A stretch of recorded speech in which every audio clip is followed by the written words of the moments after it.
Here now to provide some insight, as promised, Edward Klein, author of the #1 New York Times best-selling book, Blood Feud: The Clintons versus the Obamas. Ed, welcome to America's Forum. Thank you for having me. We really appreciate your time, Ed. Thank you for joining us from Newsmax, New York. Now, let's try to keep track of the Kennedys, because it looks like there is a divergence of opinion. RFK's widow, Ethel, and their eldest son, a guy I served in Congress with, Joe Kennedy II, favor Warren. Apparently, Bobby Jr. and Max Kennedy are sticking with Hillary Clinton. So how do you think this is going to play out? Well, there's a big debate within the Kennedy family about what they ought to do. And just recently, they invited both Hillary and then separately Elizabeth Warren to their compound in Hyannisport for what amounted to auditions for who was going to be the standard bearer in 2016. Wow, a command performance at the Kennedy compound. Now, Ed, you've had some interesting sources. What was the reaction of the former First Lady and former New York State Senator and Secretary of State and the freshman Massachusetts Senator? I would have to think that Hillary Clinton wasn't exactly pleased to have to audition in this way. Well, she didn't know when she was first invited with Bill to come up to the Kennedy compound that a week later, Elizabeth Warren would be invited also. And when Bill and Hillary Clinton found out that Elizabeth Warren had followed in her footsteps, they went into defense mode immediately. And according to my sources, the Clintons invited Elizabeth Warren and her husband, who's a law professor at Harvard, to their home in Washington, it's called Whitehaven. And they had dinner together, the Clintons and the Warrens. And at one point, Hillary and Elizabeth Warren left the dinner, walked out the front door of Whitehaven, around the circular driveway toward the park, and they had a private conversation. I'm not privy to what went on in that conversation because it was just the two of them, trailed by the Secret Service. But this was an historic moment in the 2016 campaign when these two women had this private powwow. Well, not only a historic moment in the 2016 campaign, but stepping back, Ed, for the long view of American history. Perhaps it's a sign of the time, but the sign of the times. But I don't recall any other instance in American history where two women who might be thinking about running for president go off to have a private conversation. Exactly. And what went on in that conversation, we don't know yet. I may find out eventually. And if so, I'll come back and tell you what it is.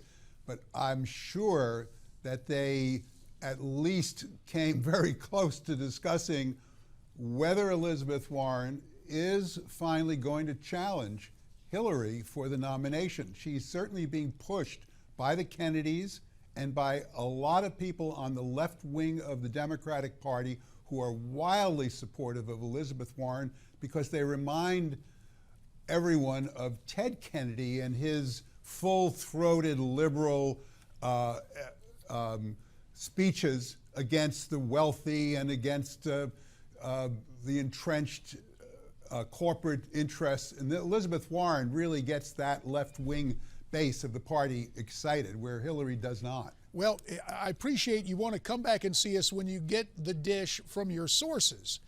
But boy, informed analysis, I just can't imagine Mrs. Clinton using a charm offensive the way her spouse did in so many political contexts and beyond politics when he was president. So that conversation must have been something. Let me bring a third family into this now, Ed.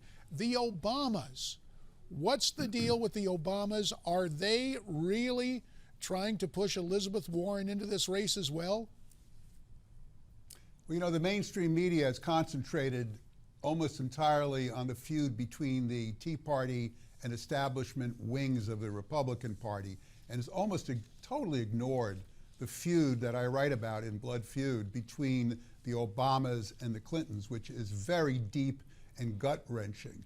And my sources tell me, and I believe this to be absolutely true, that President Obama has authorized Valerie Jarrett, his most important political advisor, to hold secret meetings with Elizabeth Warren to encourage her to challenge Hillary Clinton, because the Obamas do not want to see the Clintons succeed them in the White House.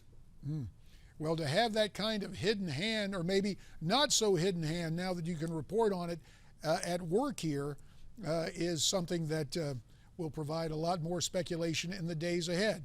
Now, to both Senator Warren and Mrs. Clinton as potential presidential candidates, both were elected at different times to the United States Senate, so they have won campaigns, but there is a difference between a statewide campaign and a national campaign. Mrs. Clinton went through it in 2008. She had a tough time then, did not get the nomination, of course, because Senator Obama stepped in there and took the Democrats with him.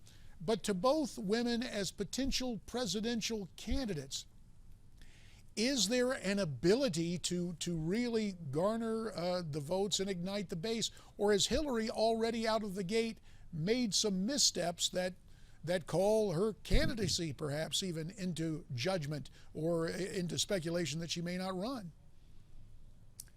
There seems to be a big difference between the Hillary of 2008, when she was at the very end of that primary battle on fire, and the Hillary of 2014 leading up to the presidential election, who seems to be stumbling, who seems to have an inability to articulate a vision.